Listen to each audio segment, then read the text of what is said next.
Awak ni estetik kola biru. Inspirasi saya, dia tersengih. Saya diam sehingga jumpa projek orang-orangan sawahnya. 300 gambar suntingan saya yang ditak hamba upahan dan lelaki yang kalah. Kemudian satu muat naik baharu dihantar oleh mentornya. Saya 39M. Seorang pemandu trak lorong pendek yang bangun pada pukul 4 pagi hampir setiap hari. Teman wanita saya Kaye, 37F. Ialah seorang pembantu pergigian. 5 tahun bersama. Tinggal bersama selama 3 tahun. 8 bulan lalu, Kaye kata dia keletihan dan memerlukan sesuatu yang kreatif. Dia mahu menceburi bidang fotografi. Apabila dia menunjukkan kepada saya persediaan kamera Leica yang diinginkannya, perut saya rasa sebak. Jumlah keseluruhan $6,000. Skim sebahagian besar simpanan tahunan saya. Wang yang diperoleh dengan bangun pada pukul 3.30 pagi memandu melalui ribut ais. Tetapi dia berkata, ini boleh mengubah segalanya untuk saya, Silus. Saya hanya perlukan seseorang untuk percaya pada saya. Jadi, saya membelinya, membayar penuh, melihat wajahnya berseri-seri, membuka kotak-kotak itu. Dia mula keluar pada hujung minggu untuk mengambil gambar. Kata dia perlu membina portfolionya, mempelajari bahagian teknikalnya. Saya menawarkan diri untuk ikut serta. Tidak, katanya, pakaian kerja awak, bau diesel, itu bukanlah estetika yang saya inginkan. Saya perlu melibatkan diri sepenuhnya dalam ruang kreatif. Itu menyakitkan, tetapi saya bukan seorang artis. Saya mengangkut barang.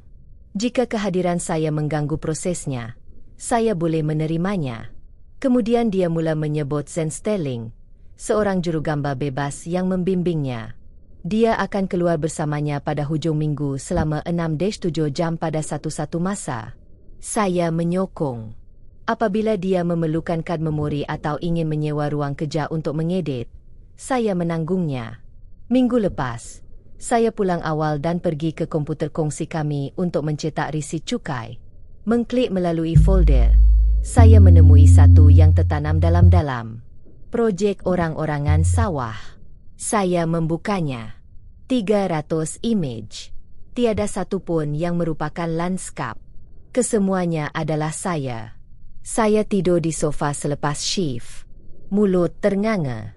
Saya membongkok di atas bel di meja dapur mengira wang tunai. Saya di dalam trak saya. Mata tertutup apabila lampu merah. Keletihan. Saya memakai pakaian seragam kerja. Berlumuran gris. Kelihatan kecua. Setiap foto disunting untuk kelihatan lebih teruk daripada realiti. Warna-warna yang hilang. Bayang-bayang yang kasar. Kesan vignette. Nama fail dibaca. Hamba upahan 01 JPG. Dapur lelaki yang kalah 15 JPG. Keletihan kola biru 22 JPG. Saya duduk di sana selama 20 minit merasakan sesuatu yang retak di dada saya. Inilah yang telah dilakukannya dengan kamera $6,000 itu. Mendokumentasikan keletihan dan perjuangan saya sebagai pernyataan artistik. Kuncinya berpusing di pintu. Hei sayang, bagaimana laluan awak? Saya memusingkan monitor ke arahnya. Apa ini? Darah mengalir dari wajahnya. Kemudian pembangkangan muncul. Itu adalah fail pribadi. Fail pribadi pada komputer kongsi kami yang mendokumentasikan saya tanpa pengetahuan atau kebenaran saya. Ia seni. Silus. Ia bukan pribadi. Bagaimana memotret saya sedang tidur tidak pribadi? Awak takkan faham. Ini merakam realiti kelas pekerja yang tulen. Zen membantu saya melihat seni sebenar datang daripada kebenaran. Jadi sebenarnya saya subjek awak. Peralatan projek awak yang saya beli sedang digunakan untuk memotret keletihan saya. Awak bersikap reduktif. Ini adalah ulasan sosial. Saya berdiri. Adakah Zen membantu awak menghasilkan konsep itu, atau sekadar mengajar awak sudut mana yang membuatkan saya kelihatan paling menyedihkan? Saya mahu awak keluar hujung minggu ini. Saya perlukan ruang. Dia pergi. Saya meneliti setiap fail pada komputer itu. Lebih banyak projek, Lebih banyak folder, lebih banyak diri saya yang dikurasi dan diedit menjadi sesuatu yang saya tidak kenali.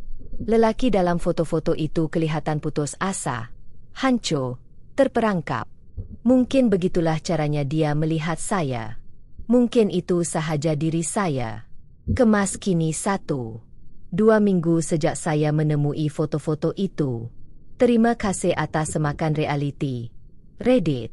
Saya menunjukkan komen kepada rakan saya Gage, yang bekerja sebagai penghantar di syarikat truk. Dia mempunyai maklumat yang tidak saya jangkakan. Pertama, konfrontasi itu. Kaya kembali keesokan harinya berpura-pura tiada apa yang berlaku. Cuba memeluk saya, bertanya tentang makan malam, bercakap tentang beberapa pameran galeri. Penafian sepenuhnya. Kita perlu bercakap tentang projek orang-orangan sawah. Wajahnya mengeras. Skim seni saya, ekspresi kreatif saya. Awak tidak boleh mengawal apa yang saya ambil gambar. Saya boleh mengawal gambar saya yang diambil tanpa pengetahuan saya. Ia adalah pemerhatian. Dokumentari. Zen berkata, orang macam awak, orang yang tak pernah terlibat secara kritis dengan seni, selalu bertindak balas secara defensif apabila berhadapan dengan kebenaran yang tidak menyenangkan. Orang macam saya, disitulah dia. Kemana awak pergi dengan Zen sepanjang hujung minggu ini? Lokasi fotografi, kawasan perindustrian, bangunan terbengkalai selama 6 jam, setiap hujung minggu selama 6 bulan? Dia cepat defensif. Kata saya mengawal, mensabotaj perkembangannya. Tak tahan tengok dia berkembang maju di luar hubungan kami. Pesongan klasik. Disitulah Gage memainkan peranan. Beberapa hari yang lalu, minum kopi sebelum shift saya. Adakah Kaya ada keluarga keluar berhampiran taman perindustrian lama di laluan 47? Tidak. Kenapa? Ternampak keretanya di luar sana beberapa kali pada kamera perimeter kami.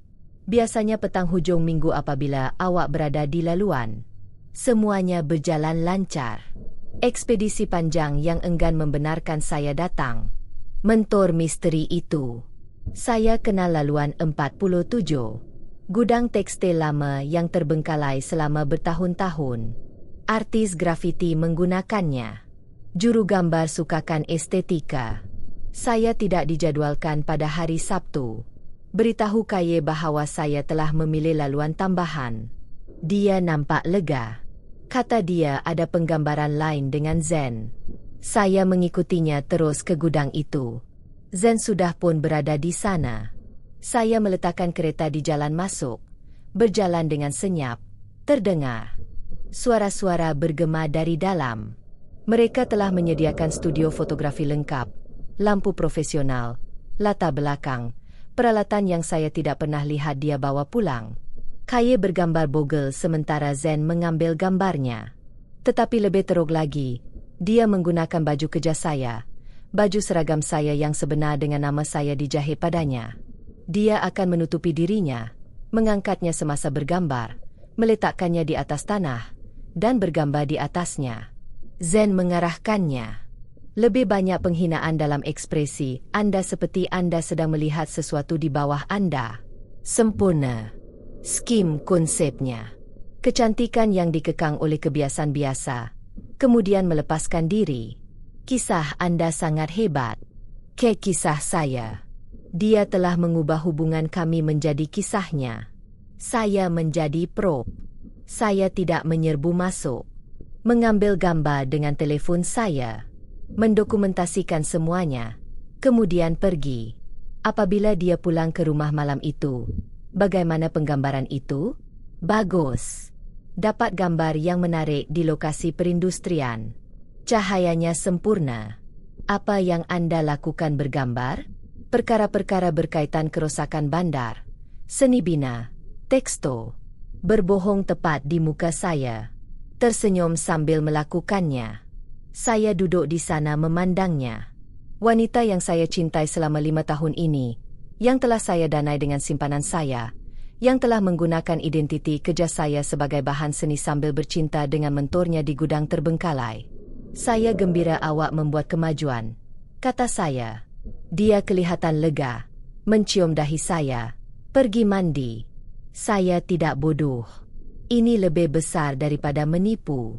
Dia menggunakan hidup saya, kerja saya, identiti saya sebagai bahan mentah untuk beberapa kenyataan tentang betapa lebih baiknya dia daripada lelaki kelas pekerja yang mensubsidi impiannya. Saya mula menyemak fail kongsi dengan lebih teliti. Ada lagi. Lebih banyak lagi. Apa yang saya temui ialah membuatkan saya faham bahawa saya tidak pernah menjadi pasangannya. Saya adalah projeknya. Kemas kini kedua. Selepas menemui mereka di gudang, saya kembali apabila mereka berdua sedang bekerja. Kaye menggunakan setoran awan. Kata laluan yang sama untuk semua yang ditulis pada post IT di laci mejanya. Itu pencerobohan privasi. Saya tidak peduli lagi. Awan setoran. Beribu-ribu foto disusun mengikut tema. Keputusasaan kelas pekerja. Kemerosotan maskulin. Penyedia yang terperangkap. Folder terbesar. Projek buku. Jangan padam. Di dalamnya terdapat manuskrip. Cadangan buku fotografi. Tajuk. Terbelenggu. Pelarian seorang wanita daripada tahanan kolar biru. Premisnya.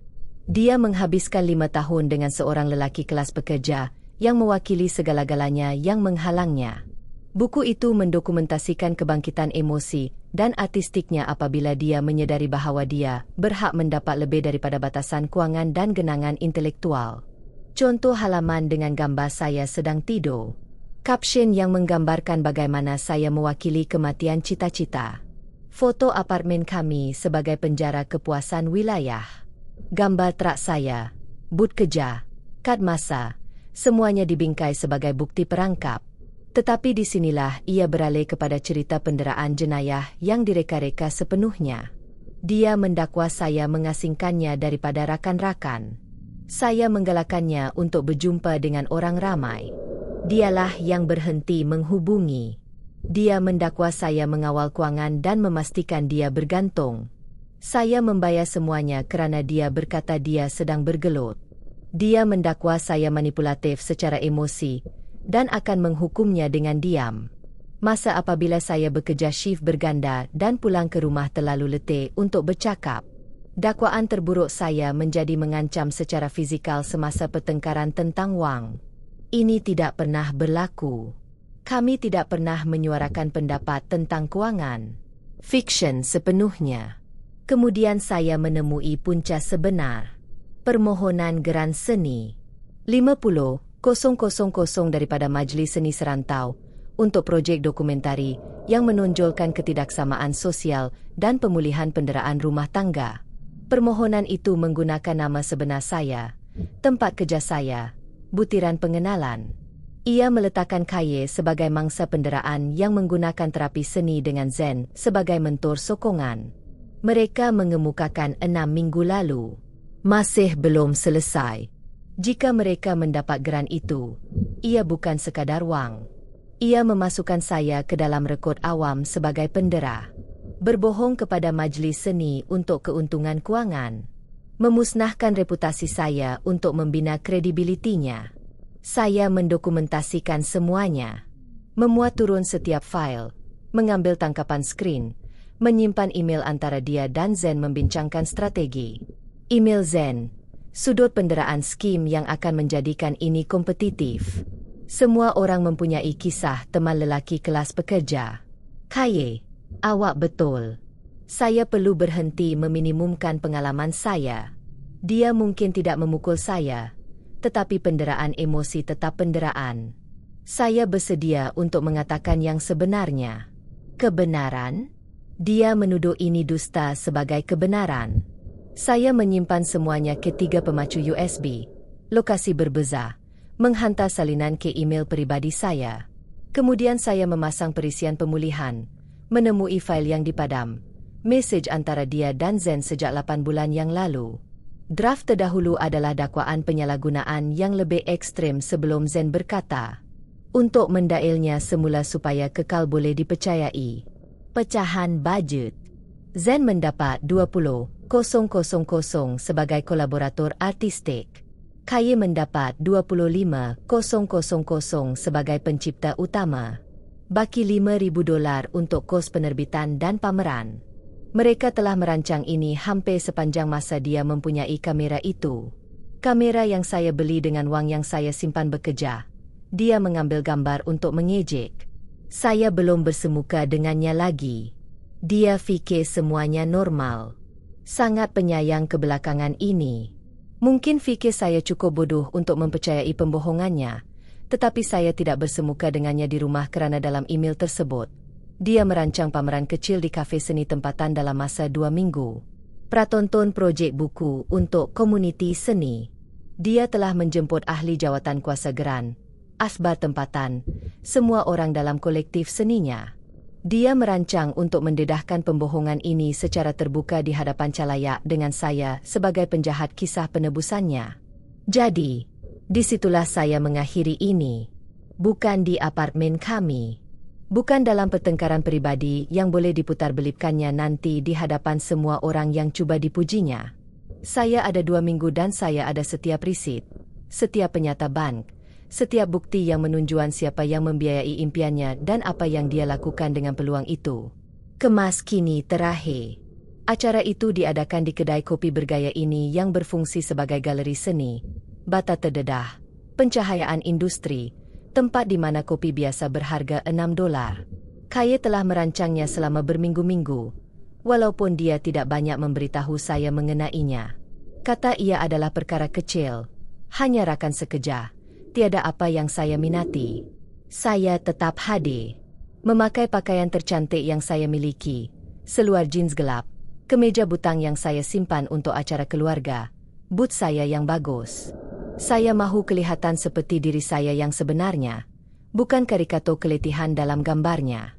Ruang itu penuh sesak, mungkin 40 orang, kebanyakannya orang ramai kolektif seninya.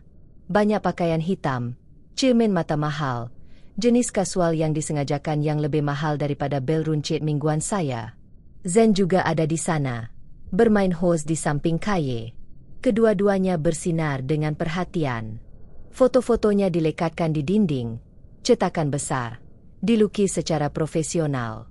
Wajah saya di mana-mana, tidur, letih, mengirawang, merenung kosong.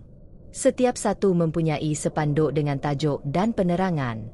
Beban impian biasa, maskuliniti yang merosot, penjara penyedia. Orang ramai mengagumi mereka. Bercakap tentang keaslian mentah dan ulasan sosial yang teguh, seorang wanita memberitahu Kaye bahawa dia berani kerana mendokumentasikan pengalamannya dengan begitu jujur. Saya menunggu, membiarkan Kaye menyampaikan ucapan pengenalannya. Dia berdiri di tengah-tengah bilik dengan mikrofon, dan saya melihatnya berubah menjadi versi dirinya yang tidak pernah saya lihat sebelum ini. Projek ini muncul dari tempat yang menyakitkan. Katanya, 5 tahun bersama seseorang yang mencintai saya dengan satu-satunya cara yang dia tahu, tetapi batasannya menjadi sangka saya.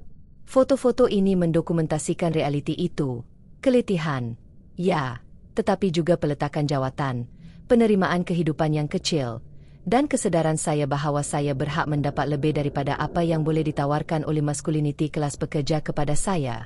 Orang ramai mengangguk. Seseorang menjentikan jari mereka tanda setuju. Kolaborator saya, Zen, membantu saya melihat bahawa kisah saya bukan sekadar peribadi. Ia bersifat politik. Bahawa dengan mendokumentasikan kemerosotan seorang lelaki, saya benar-benar mendokumentasikan sistem yang memerangkap kita semua. Dan kini dengan sokongan daripada Majlis Seni Serantau, kami mengembangkan ini menjadi projek buku penuh. Dia mengatakannya di hadapan semua orang. Mendakwa geran itu telah diluluskan. Ia tidak. Saya telah menyemak pagi itu. Masih belum selesai, tetapi dia sudah membelanjakannya dalam fikirannya. Saya mengangkat tangan saya. Dia melihat saya buat kali pertama dan warnanya hilang dari wajahnya. Saya ada soalan. Bilik itu menjadi senyap. Kaye cepat pulih, memaksa senyuman. Silus, saya tidak sedar awak ada di sini.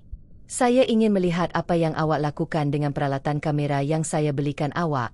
Sistem lecah $6,000. Adakah awak menyebutnya dalam kenyataan artis awak bahawa subjek gambar-gambar ini juga orang yang membiayainya? Dia teragak-agak. Itu tidak relevan dengan karya itu sendiri, kerana saya fikir ia agak relevan. Saya juga fikir majlis seni mungkin mendapati ia relevan apabila mereka menyemak permohonan geran awak. Yang awak dakwa saya kesat dan mengawal. Bilik itu beralih. Orang ramai mula berpandangan antara satu sama lain. Pada Kaye, pada Zen. Awak tak tahu apa yang awak cakapkan, kata Kaye, tetapi suaranya menggeletar.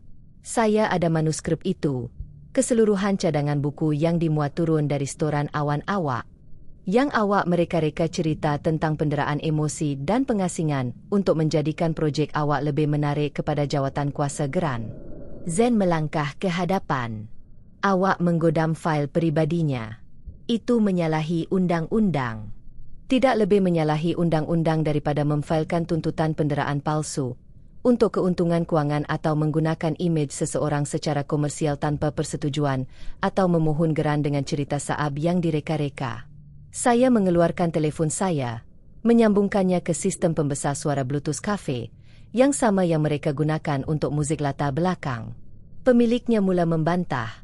Tetapi saya sudah mula memainkan audionya.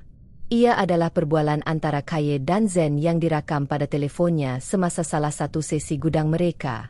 Saya telah menemuinya dalam fail yang dipulihkan. Suara Zen. Sudut penderaan skim yang akan menjadikan ini kompetitif. Semua orang mempunyai kisah teman lelaki kelas pekerja. Kaye, tetapi dia tidak pernah benar-benar kesat. Bukankah begitu? Tidak jujur, Zan. Ini seni. Sayang. Kita sedang menceritakan kebenaran yang lebih besar tentang kawalan patriarki. Kebenarannya mungkin dia hanyalah seorang pemandu lori yang letih, tetapi kebenaranmu adalah kamu rasa terperangkap. Skim yang penting. Kaye. Saya rasa kamu betul. Ya Tuhan, saya tidak percaya dia membeli kamera itu tanpa mempersoalkan harganya. Dia sangat mudah dimanipulasi. Kedua-duanya ketawa. Saya membiarkannya dimainkan selama 30 saat sebelum menghentikannya. Bilik itu sunyi sepi. Jadi, untuk semua orang di sini yang mengagumi projek dokumentari yang berani ini, kamu harus tahu beberapa fakta. Pertama, saya membayar setiap peralatan yang digunakan untuk membuat gambar-gambar ini. Kedua, saya membayar sebahagian besar sewa rumahnya selama 5 tahun semasa dia bekerja sambilan. Ketiga, saya difoto tanpa pengetahuan atau persetujuan saya.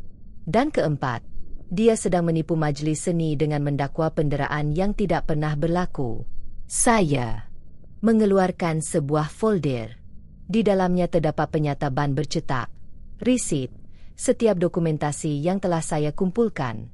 Ini adalah risit untuk peralatan kamera, bantuan sewa, kad memori, komputer yang dia gunakan untuk penyuntingan, setoran awal langganan. Semuanya dibayar oleh subjek gambar-gambar ini. Lelaki yang didakwanya memerangkapnya dalam kemiskinan semasa dia membelanjakan simpanan saya untuk perkembangan seninya. Kaye sedang menangis sekarang. Air mata sebenar kali ini, bukan jenis yang dikira. Awak merosakkan segalanya. Tidak, saya hanya menunjukkan kepada orang ramai apa yang sebenarnya awak gambarkan. Seorang lelaki yang cukup menyayangi awak sehingga bekerja sehingga keletihan supaya awak dapat mengejar impian awak. Seorang lelaki yang tidak tahu awak sedang mendokumentasikan pengorbanan itu supaya awak boleh memanggilnya tawanan. Pemilik kafe menghampiri. Tuan, saya rasa awak perlu pergi. Saya akan pergi. Tetapi saya akan mengambil apa yang saya miliki dahulu. Saya berjalan ke gambar terdekat. Cetakan besar saya sedang tidur di sofa kami. Menariknya dari dinding. Pemilik cuba menghalang saya, tetapi saya menunjukkan risit pada telefon saya kepadanya. Diambil dengan kamera Leica M11. Nombor siri yang didaftarkan untuk pembelian yang dibuat pada kad kredit saya. Setiap gambar di sini dicipta dengan peralatan yang saya miliki. Dia mempamerkannya tanpa kebenaran saya. Saya mula mencatat cetakan. Bukan semuanya, cukup untuk menjelaskan maksudnya. Orang ramai sedang merakam pada telefon mereka. Kaye merayu-rayu supaya saya berhenti.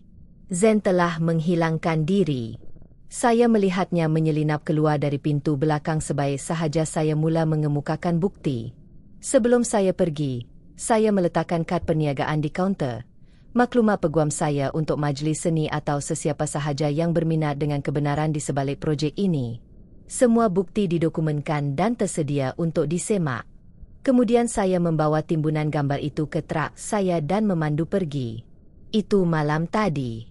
Pagi ini, saya menerima panggilan daripada majlis seni. Mereka telah menghantar video pameran tersebut. Mereka sedang membuka siasatan ke atas permohonan geran.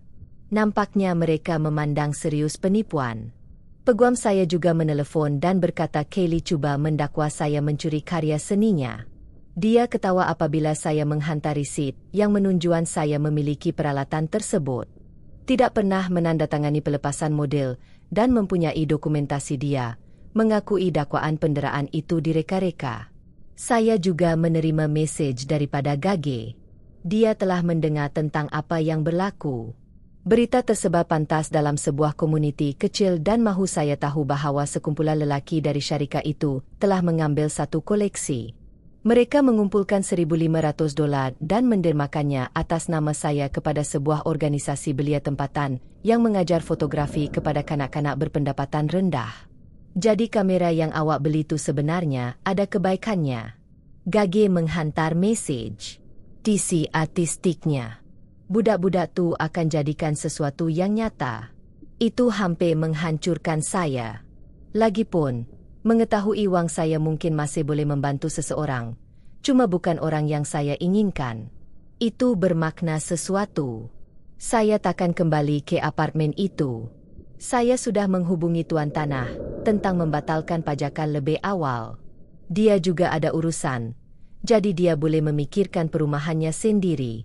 Saya menerima jawatan dengan syarikat trak jarak jauh yang berpangkalan 3 negeri jauhnya. Gaji yang lebih baik, laluan yang lebih baik, peluang untuk bermula semula sepenuhnya di tempat di mana saya bukan subjek siri gambar itu. Abang saya akan membantu saya memindahkan barang-barang saya hujung minggu ini semasa Kelly bekerja. Hanya mengambil barang saya, meninggalkan senarai semua yang saya bayar yang saya pilih untuk tidak ambil. Peralatan kamera, komputer, semuanya. Biar dia simpan. Biar dia cuba mencipta seni dengan alatan yang mengingatkannya setiap hari tentang siapa yang benar-benar membiayai impiannya.